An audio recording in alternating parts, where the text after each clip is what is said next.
Now let's look at one example about the half angle identity of tangent.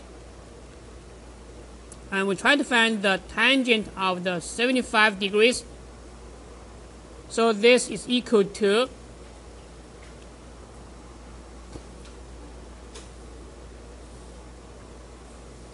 tangent of the 150 degrees over 2. Okay. So by this identity, this is equal to tangent.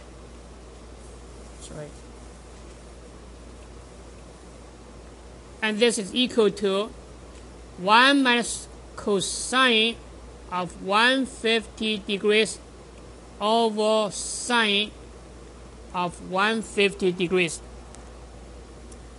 And we know the reference angle for 150 degrees is 30 degrees, right?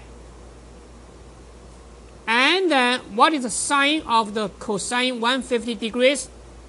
Positive or negative? In the quadrant 2, cosine is negative, right? So this guy is negative, okay, equal to negative 30 degrees, okay, negative cosine of the 30 degrees. So, and then sine in the quadrant 2 is positive, so this guy is equal to sine of 30 degrees, okay. So now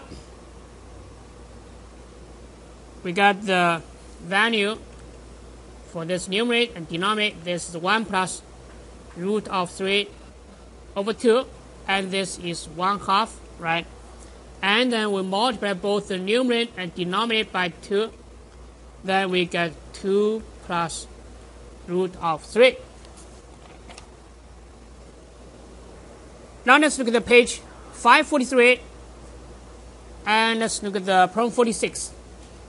We know the cosine of 2 alpha equal to 1/3, and we know the position of the 2 alpha, and we need to find the sine, cosine, tangent, cotangent, secant, cosecant of alpha. Okay. So page 543, problem 46. So we know the cosine of 2 alpha equal to 1/3, and the 2 alpha is between the 360 degrees and 450 degrees, okay. So we need to use the half angle identity to find the 6 trigonometric function values for alpha. So let's first determine the position of alpha, and we may divide each part by 2. Then we get 180 degrees less than alpha and less than the 225 degrees. So that means this alpha is in which quadrant? 3, right? Quadrant 3. Okay. Now let's use the half angle identity for the sine alpha. So since the alpha is in the quadrant 3, sine is negative, right? So you take the negative sign before this radical symbol, then you know this is equal to 1 minus cosine of 2 alpha over 2. Then let's plug in the value of the cosine of 2 alpha. 1 minus, okay, 1/3, and then over 2.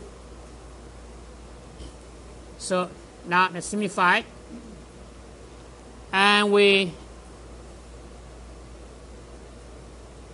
know 1 minus the 1/3 is equal to 2 over 3, right? And then divided by 2, then you get 1/3. Okay. So you get a negative 1/3, and then you multiply both the numerator and denominator by 3 to make the denominator a perfect square. Then you get negative root of 3 over 3. So this is the sine alpha. Okay. So first we determine the position of alpha and use the position of alpha to determine the sine of the sine alpha. Now let's talk about the cosine alpha. Since the alpha is in the quadrant, cosine alpha is also negative, right? So you have the negative sign before this radical sign. So this is equal to negative square root of 1 plus cosine of 2 alpha divided by 2. And this is equal to negative square root of 1 plus 1/3 over 2. And 1 plus 1/3 is equal to 4 over 3. And then divided by 2, you get 2 over 3, right? 4 divided by 2, you have the 2, so 2 over 3. And then you multiply both the numerator and denominator by 3 to make the denominator a perfect square. Then you get root of 6. 2 times 3, you have 6, right? Divided by 3. So by now we found sine alpha and cosine alpha. Then for the other 4, it's simple, right? For example, tangent alpha, which is equal to sine alpha over the cosine alpha. So here you don't need to use the half angle identity for the tangent to find this value. Just use the identity from the definition to get this value. So this guy, since the sine alpha is equal to negative root of 3 over 3, and this cosine alpha is equal to negative root of 6 over 3, and this 3 and this 3 cancel, so you get the root of the 3 over the root of 6, right? And then you use the quotient rule for the radicals. You have the root of the 3 over 6, then you get root of the 1/2, right? And then you multiply both the numerator and denominator by 2, then you get root of 2 over 2, right? So this is tangent alpha. Then after you find the tangent alpha, you can find the cotangent alpha. Cotangent alpha is equal to the reciprocal of the tangent alpha, and this is equal to 1 over root of 2 over 2. And you flip this 2 to the top, you have the 2 over root of 2, right? Then you multiply both the numerator and denominator by root of 2. Then you have the 2 times root of 2 over the square of the root of 2. So that is 2. You cancel this 2, you get the root of 2. And for the second alpha, you have the 1 over the cosine alpha, right? And then cosine alpha is equal to negative root of 6 over 3, right? So this is equal to 1 over negative root of 6 over 3. And if you flip this 3 to the top, you have the negative 3 over root of 6. And then you multiply both the numerator and denominator by root of 6.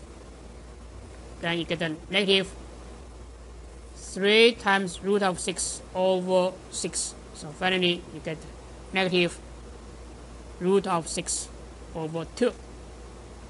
Right. Now let's look at the last one, cosecant. So cosecant alpha is equal to 1 over sine alpha, right?